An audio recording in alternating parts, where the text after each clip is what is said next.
belle soirée marocaine aujourd'hui à Vue d'Afrique. Absolument, je suis ravie que le Maroc soit à l'honneur dans cette édition du cinéma de Vue d'Afrique. Je suis aussi ravie de voir une compatriote, Nargis Njar, qui aujourd'hui est présente pour représenter dignement son pays, mais aussi l'art dans toute sa splendeur. La conciliation entre aller en profondeur dans une réalité, mais associée à la créativité au féminin. Je pense qu'on va avoir droit à un film exceptionnel et je suis ravie d'être là aussi pour apporter mon soutien et donner une visibilité aussi à l'ambassade qui soutient cet événement, notamment que cet événement qui intervient dans le cadre des célébrations de 50 ans de l'établissement des relations diplomatiques entre le Maroc et le Canada. Donc voilà, l'art fait partie aussi de cette trajectoire entre le Maroc et le Canada. Absolument. Et donc c'est une année vaste pour le Maroc, ici au Canada et particulièrement à Montréal, parce qu'il y aurait aussi l'ouverture du centre culturel marocain. Donnez-nous une petite information, parce que c'est un peu flou. Hein. La presse demande un peu des nouvelles et puis vraiment on n'a pas d'informations. Alors quelle est l'heure juste en fait? Eh bien, écoutez, on n'a pas encore déterminé l'heure juste. On est encore dans les préparatifs des dernières minutes parce qu'il y a des détails sur le plan technique, mais il y a aussi des détails sur le plan juridique. Donc créer un cadre juridique pour assurer que le démarrage du centre se fasse sur de très très bonnes bases. Et donc pour ceci, on est en train de travailler. Il aura son ouverture. Ce sera un événement dédié spécialement à l'ouverture de ce centre parce que je pense que le Québec et Montréal méritent d'avoir un centre car on est très fiers de notre communauté qui y réside. Tout à fait. Et puis cette année aussi, ça sera je crois la deuxième édition du Festival du film marocain, à ce que j'ai entendu. Absolument, donc vous venez de le dire, une très très belle dynamique. Ce festival très jeune aussi du Maroc, le film marocain, qui va célébrer sa deuxième édition et auquel aussi nous apportons tout le soutien nécessaire. Je pense qu'aujourd'hui il y a une très belle dynamique, énormément de synergies qui font qu'aujourd'hui le Maroc est très très présent et donc je pense que le public montréalais, notamment les Marocains résidant à Montréal, ont de quoi être fiers. Leur pays est présent à tous les niveaux, sur le plan artistique, notamment le film.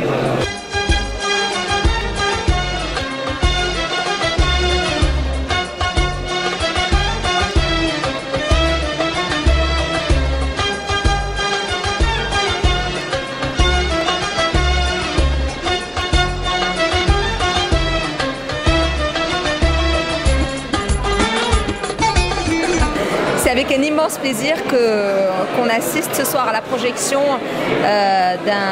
du documentaire de la série Marhaban Bikoum qui parle du cinéma marocain dans le cadre de la soirée hommage au cinéma marocain, soirée hommage aussi au 45e anniversaire de Vie Allemande. Donc ça m'a fait vraiment chaud au cœur de revoir cet épisode-là. Non, c'était des beaux souvenirs. C'est des beaux souvenirs d'un beau pays, puis beaux souvenirs aussi d'une collaboration heureuse qu'on a eue ensemble. Il n'y a pas si longtemps, on parle comme si on avait fait ça il y a 40 ans, mais il s'est passé beaucoup de choses depuis 2 ans. On a travaillé sur beaucoup d'autres choses, beaucoup d'autres projets. J'espère que ces projets-là vont continuer de voir nos routes se croiser, parce que quand je regarde ça, je me dis vraiment il y a un bon filon à ce niveau-là.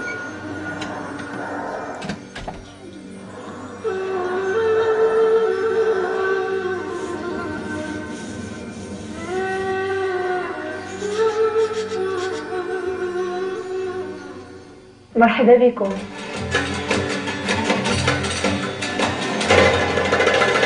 As-tu envie de refaire l'aventure? Peut-être pour empiler pour une autre série. Ah, oui. Mais il y a d'autres choses. Tu nous as pas tout montré de ton pays encore, toi? Non, pas tout. Je présume que non. On n'a même pas fait le tour de tous les réalisateurs, les cinéastes marocains. Il y a les fameux couchers de soleil aussi de Merzouga qu'on n'a pas vu. Vous me les aviez promis, ça. On ne les a pas donnés encore. Donc on va continuer Marhaban Bikoum et puis, enfin on l'espère. Ben oui. On n'annonce rien, mais on espère continuer à explorer un peu la société marocaine, les Marocains, les paysages du Maroc. Et puis voilà. À ma gauche, la mer Méditerranée, à ma droite, l'océan Atlantique. Derrière moi, l'Europe et devant moi, l'Afrique. Est-ce que vous me situez? Ben moi, je suis très content que Mme Nedjar soit là aussi. C'est très impressionnant pour moi de voir quelque chose qu'on a fait projeté sur un écran qui est en train d'être regardé par Nargis Nedjar, pour qui j'ai énormément d'admiration. Je crois que c'est une très grande cinéaste. On avait beaucoup de stress ce soir parce qu'on allait avoir un regard critique sur un travail de réalisation, d'animation, de recherche. De sa part à elle. De sa part à elle. Elle a l'air redoutablement intelligente, cette personne. Ses films en témoignent, mais c'est un personnage absolument magnifique. On a eu la chance de bavarder avec elle cet après-midi quand elle est arrivée au cinéma Excentris. Et c'est vraiment une intelligence foudroyante, cette femme-là. C'est une autre raison pour les Marocains d'être fiers du Maroc, parmi toutes ces raisons. On est fiers, oui, on est fiers. On n'est pas peu fiers. Il y a de quoi.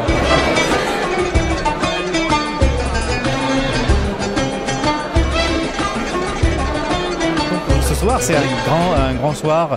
Donc on fête les 45 ans de Via le Monde. Oui. Et puis on met à l'honneur le Maroc. Alors quelle coïncidence ce soir? C'est pas une coïncidence parce que moi, mon premier film que j'ai fait à l'âge de 17 ans, je l'ai fait au Maroc.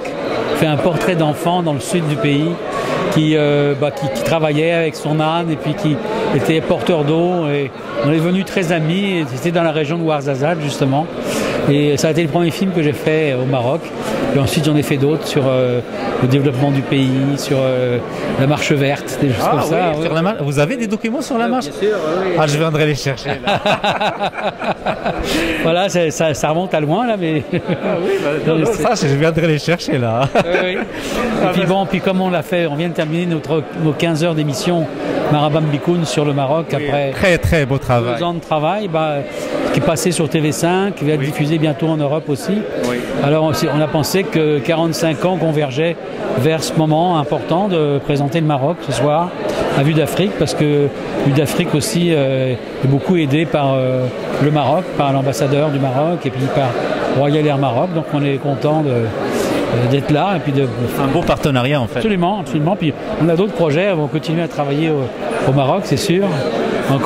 Parce qu'en fait, on a fait une coproduction avec la CNRT. Avec la CNRT, donc ça s'est très bien passé. Et on a des beaux projets, des longs métrages il y a un qui s'appelle Sahara, l'autre qui s'appelle Médina. Oh, c'est des scoops, ça. Merci. C'est en développement, mais ça peut pousser la CNRT pour embarquer. À bon entendeur, salut. Voilà, c'est ça. Si vous devez résumer ces 45 ans en une phrase ou un paragraphe, qu'est-ce que vous direz? 45 ans de voyage autour du monde, j'ai découvert qu'il fallait apprendre à dire bonjour à l'autre. Et dire bonjour à l'autre, c'est le point charnière de la paix dans le monde. Quand on est capable de se dire bonjour, eh bien tout est réglé. Et quand on n'est pas capable de dire bonjour, c'est le marasme.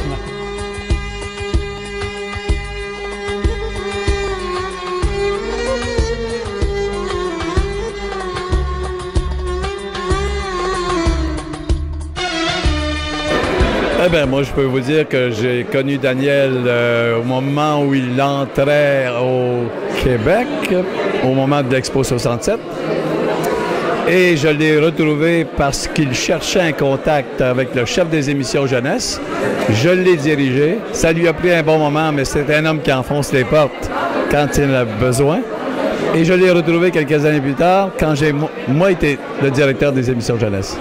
Et ça a été, pour moi, un collègue absolument extraordinaire parce qu'on cherchait à rejoindre des jeunes, mais lui savait comment. Et lui avait le contact. Et ce qu'il nous a offert, ça a été absolument incommensurable. Génial. Et c'était un homme, je dirais ça parce que les Québécois qui faisaient des travaux pour nous à l'extérieur de la télévision, ils se prenaient parfois pour quelqu'un d'autre. Mais pas Daniel. Daniel, c'était un Français qui n'aurait jamais été celui qui critiquait le directeur d'un service de télévision. Alors, il était déterminé, mais respectueux. Et ces 20 années-là avec lui font qu'aujourd'hui, je suis un ami de Daniel. On ne se voit pas très souvent, mais on s'aime toujours. Et ses 3 enfants, dont le plus vieux est mon filleul. J'ai eu l'occasion de voir l'année dernière plusieurs de ces films qui ont été faits par Via le Monde. Et j'avais vu ce que j'ai vu ce soir en bonne partie. mais je trouve ça absolument extraordinaire parce que quand je suis allé au Maroc en 1971, j'étais pas conscient du tout qu'il y avait à Ouarzazate, où je suis passé évidemment, Tinrir, Ouarzazate jusqu'à El Jadida, mais j'ai jamais vu de studio. Mais je sais que des films ont été faits là et c'est quand même très intéressant de voir qu'il y a là des comédiens, des réalisateurs du talent et non seulement des étrangers qui viennent y tourner, mais surtout aujourd'hui, les Marocains. Ça me réjouit.